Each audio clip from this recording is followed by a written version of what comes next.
हम मौजूद हैं भारतीय हाई कमीशन के सामने, जहां पाकिस्तान मरकज़ी मुस्लिम लीग की जानिब से बड़ा ज़बरदस्त एहतजाज किया गया। पहलगाम में इंडियन फॉल्स फ्लैग ऑपरेशन के ख़िलाफ़ मरकज़ी मुस्लिम लीग का जो एहतजाज था, यकीनी तौर पर उसमें पैगाम दिया कि पाकिस्तान की पूरी कौम भारत की जारियत और ख़ास तौर पर अब जो उसने आबी जारियत का इशारा दिया है उसके ख़िलाफ़, और ये आबी जारियत किसी सूरत कबूल नहीं की जाएगी। इस वक्त मेरे साथ मौजूद हैं मरकज़ी मुस्लिम लीग इस्लामाबाद के सदर। उनसे बात करते हैं, उनसे जानते हैं कि उनका और उनकी पार्टी का क्या मौक़िफ़, और वो पाकिस्तानी कौम की तरफ से भारत को क्या पैगाम देना चाहते हैं। अस्सलाम वालेकुम सर, आप बताइएगा कि आज आपने बड़ा भरपूर एहतजाज किया और यकीनी तौर पर एक बड़ी मौसर आवाज़ गई है भारत को।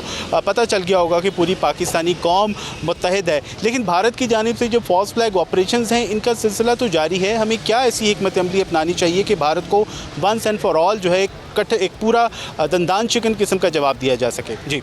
जी, मैं समझता हूँ कि हिंदुस्तान हमारा कोई पुरअमन हमसाया नहीं है। 4 जंगें ऑलरेडी हम इससे लड़ चुके हैं, और जो असल बात है कि पहले दिन से ही इसने पाकिस्तान के वजूद को तस्लीम नहीं किया, इसलिए मुख्तलिफ मौक़े के ऊपर और मुख्तलिफ बहानों के साथ इसने पाकिस्तान के वजूद को ख़त्म करने की कोशिश की है।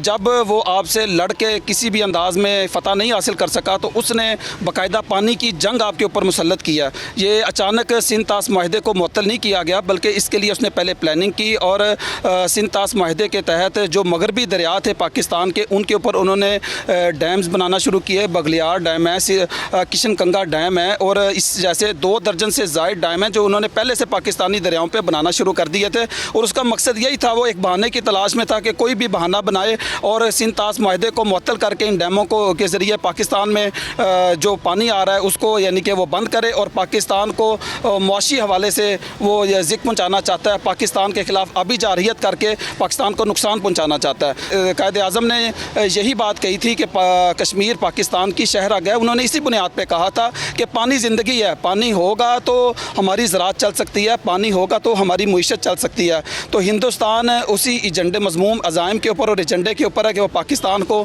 शुरू दिन से ख़त्म करना चाहता है कि 1947 में आज़ादी हुई और 1948 पे आपके ऊपर जंग मुसल्लत हो गई। इस वक्त भारत के मुख्तलिफ इलाकों में भी अगर हम खालिस्तान की बात करें, भारत की जो नॉर्थ वेस्टर्न स्टेट हैं, शुमाल मगरबी रियासतें हैं, नागालैंड वगैरह, वहाँ पर भी जो आज़ादी की तहरीकें हैं, भारत के ख़िलाफ़ तहरीकें हैं, वो जारी हैं।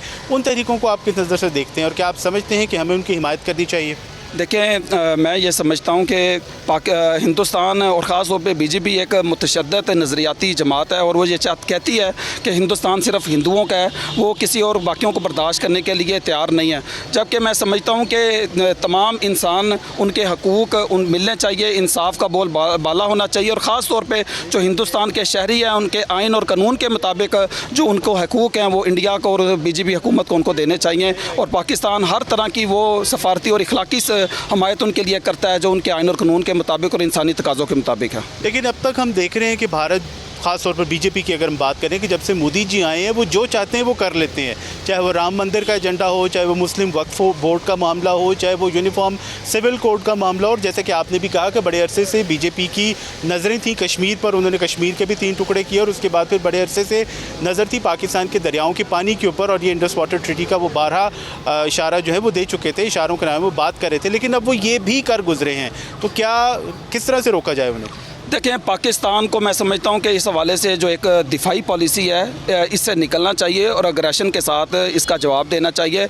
कश्मीर के अंदर 2019 में जो कह लें कि आपने 370 और 335A को जिस तरह से उन्होंने ख़त्म किया, और जो एक उसकी कानूनी हैसियत थी उसको ख़त्म किया, तो पाकिस्तान को उसका भरपूर किस्म का जवाब देना चाहिए था। ये अब आप देख लें, कश्मीर के बगैर आप अपनी ज़िंदगी मुमकिन समझें, ये तसव्वुर नहीं है। तो आज अगर हम मज़लूम कश्मीरियों के लिए, उनके हक के लिए नहीं खड़े होंगे तो कल को हमें अपने पानी के लिए भी हिंदुस्तान से जंग करनी पड़ेगी। तो ये हिंदुस्तान एक मकार और अयार दुश्मन है, इसने हर तरह से पाकिस्तान के ख़िलाफ़ साजिशें की हैं। दहशतगर्दी, कुलभूषण यादव आपके सामने है कि किस तरह से इंडियन दहशतगर्दी पाकिस्तान के अंदर वो करते रहे हैं और कर रहे हैं।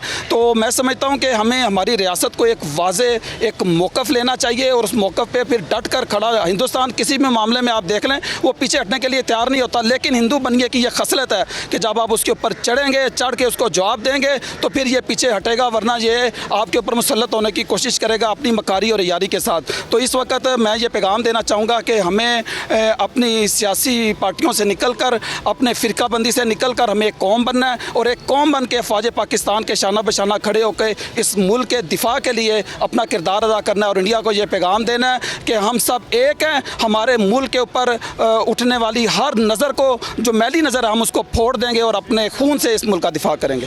भारत और पाकिस्तान के जब क़याम अमन में आया, भारत के जो आज़ादी के रहनुमा थे महात्मा गांधी हो या पंडित नेहरू, उनका ये कहना था कि भारत को एक सेकुलर स्टेट होना चाहिए, भारत को एक लादीन रियासत होनी चाहिए, भारत की रियासत का किसी शहरी के मज़हब से कोई ताल्लुक़ नहीं होना चाहिए। लेकिन अब बीजेपी बिल्कुल बरक्स रास्ते पर चल रही है। हम बात करते हैं सेक्रेटरी मरकज़ी मुस्लिम लीग सेक्रेटरी इत्तलात इनाम साहब से, उनसे सरदार सलीम साहब से, उनसे जानते हैं कि क्या उनकी क्या राय है कि क्या बीजेपी के दौर के अंदर भारत मजबूत होगा या भारत भी एक दिन टुकड़े टुकड़े होगा। जी देखिए, बुनियादी तौर पे ये बीजेपी नहीं है, इसके पीछे आरएसएस है और आरएसएस का जो नज़रिया है वो पूरी दुनिया के सामने है। वो एक अखंड भारत जो है वो उसके तौर पे काम करना चाह रहे हैं और उसमें अंदर पाकिस्तान भी पूरा आता है, बांग्लादेश है, भूटान है और दीगर इलाके भी वो उसके अंदर कर रहे हैं। अच्छा, दूसरा उसके अंदर ये है कि जो भारत है वो टोटल हिंदुस्तान का होगा। आज अगर वहाँ पर देखें, जो वक़फ़ के हवाले से उन्होंने कानून बनाया है, जो लोगों ने अपनी ज़मीनें खुद मुसलमानों को दी उनकी इबादत गाहों के लिए, उनके कब्रिस्तानों के लिए, वो सारी ज़मीनें उनसे वापस करके उनकी इबादत गाहें जो है वो गिराई जा रही हैं। अच्छा, ये सिर्फ मुसलमानों के साथ नहीं बल्कि ईसाइयों के साथ भी इसी तरह से कर रहे हैं, सिखों के साथ भी इसी तरह से कर रहे हैं। आपको याद होगा कि जब एक दफ़ा जो है वो अमेरिकी सदर जब भारत के अंदर आया तो उन्होंने कश्मीर के अंदर जो है वो 20 सिखों को कत्ल किया। बुनियादी वजह क्या थी कि वो कश्मीर के अंदर विज़िट करना चाह रहा था। जब वो कश्मीर के अंदर विज़िट करता तो वहाँ के जो हालात थे वो अमेरिका के सामने आते, पूरी दुनिया के सामने आते। तो ये एक बहुत बड़े और यानी कि घटिया किस्म के दुश्मन के साथ हमारा पाला है कि जिसके साथ अपने पड़ोस के ऊपर हम जो है वो ज़िंदगी गुजार रहे हैं। लेकिन आप सरदार सलीम साहब बताएंगे कि बीजेपी जिस रास्ते पर चल रही है उससे हर एक मुल्क का, हर समाज का एक सोशल फैब्रिक होता है, समाजी ताना बाना होता है। हमारे यहाँ भी हिंदू भी हैं, मुस्लिम भी हैं, सिख भी हैं, ईसाई भी हैं, हर तरह की बरादरी, हर तरह की ज़ुबान, रंग, नस्ल के लोग हैं और भारत में तो बहुत ज़्यादा लोग हैं। तो क्या इस तरह से बीजेपी जो अखंड भारत की बात करती है वो क्या इसके बरक्स नहीं होगा? सिख भी नाराज़ हैं, जो भारत की शुमाल मगरबी रियासतें हैं वो भी नाराज़ हैं, भारत की जो जनूबी इलाके हैं वहाँ पर भी हिंदी और तमिल ज़ुबान का झगड़ा चल रहा है। तो आप क्या समझते हैं कि किस तरह से ये बीजेपी भारत को मजबूत करेगी या भारत जो है बीजेपी के दौर में ही, ख़ासतौर पर मोदी या जो आरएसएस माइंडसेट है उसके दौर में ही टुकड़े टुकड़े होगा? देखें, बुनियादी तौर पे अगर आप इस वक्त हक़ाइक़ देखें तो हम ये समझते हैं कि अल्लाह ताला के बिना कोई बहुत सारी हिकमत अमलियाँ होती हैं। मैं समझता हूँ कि मोदी का इस वक्त एक इक़्तिदार में आना और मुसलसल रहना और मुसलसल इस तरह के इक़दामात करना, ये हिंदुस्तान के टुकड़े टुकड़े करने की वजह बनेगा। और उसकी बुनियादी वजह यह है कि जिस तरह से खालिस्तान की तहरीक इस वक्त ज़ोर पकड़ रही है, जिस तरह से कश्मीर के अंदर जो है वो मूवमेंट ज़ोर पकड़ रही है, हालाँकि उन्होंने वहाँ पर जितने वो पहलू आज़मा सकते थे वो आज़मा लिए, कश्मीरियों को जो लालच दे सकते थे वो उन्होंने दे ली, उनकी क़यादत को उन्होंने जो है वो कैद में रखा। अगर मैं कश्मीर की बात करूं तो इस वक्त 30 साल हो गए। कासिम फख्तू जो हैं 30 साल से जेल में, आसिया अंद्राबी जो है पिछले 12 साल से जेल के अंदर है। इस तरह से जितने भी सैयद अली गिलानी है उन्होंने आधे से ज़्यादा ज़िंदगी जेल में गुजार दी और उनकी वो सारी नस्लें आज तक वो हिंदुस्तान का आइन मानने के लिए तैयार नहीं है। तो मैं समझता हूँ कि चाहे कश्मीर हो, पंजाब हो, जो मुसलमानों के अक्सरियती इलाके हैं, वो हैदराबाद, दक्कन हो, वो बुनियादी तौर पे जिस फार्मूले के तहत इंडिया ने कश्मीर पे कब्ज़ा किया है कि वहाँ के रियासत के सरबराह ने यह कहा कि हम हिंदुस्तान के साथ चाहते हैं, अगर वही फार्मूला, सिर्फ वही फार्मूला अपनाया जाए तो जूनागढ़ पाकिस्तान के साथ होना चाहिए, क्योंकि उस वक्त नवाब ऑफ जूनागढ़ ने यह कहा था कि हम पाकिस्तान के साथ मिलेंगे। तो ये जितनी भी जगह हैं, मैं समझता हूँ कि इन सारी जगहों पर भरपूर तरीके से तहरीकें चलनी हैं और पाकिस्तान को अब फ्रंट फुट पर आकर इन सियासी और जमहूरी तहरीकों की जो है वो हमायत करनी चाहिए और भारत को भरपूर जवाब देना चाहिए। अगर भारत पाकिस्तान के अंदर दहशतगर्द तंजीमों को उनकी सपोर्ट करता है, उनको माली मदद फराहम करता है, उनको असलहा फराहम करता है, उनके लोग वहाँ पे जाते हैं और पूरे लिंक्स जो हैं वो बार बार डोजियर की सूरत में हुकूमत जो है वो अक़वाम मुत्तहिदा को, दीगर मुल्कों को, यूरोपीय यूनियन को, इवन के भारत को वो फराहम कर चुकी है। तो अगर ये सारा कुछ होने के बावजूद वो आपके अंदर दहशतगर्दी फैला रहा है तो पाकिस्तान को भी फ्रंट फुट पर निकल कर जो है वहाँ की सियासी तहरीकों की मदद करनी चाहिए। याद रखें, हिंदू की एक खसलत है, जब आप उसको गिरबान से पकड़ेंगे वो आपके पाँव पकड़ेगा, जब आप उसका गिरबान छोड़ेंगे तो वो आपका गिरबान पकड़ेगा। अगर आप पुरअमन रहना चाहते हैं, पाकिस्तान के अंदर पुरअमन अपने मुल्क को रखना चाहते हैं और भारतीय दहशतगर्दी से, उसके इन्फ्लुएंस से बचना चाहते हैं तो आपको इस लेवल के ऊपर आकर खेलना पड़ेगा। सब्सक्राइब करें और बेल दबाएं ताकि कोई खबर रह न जाए।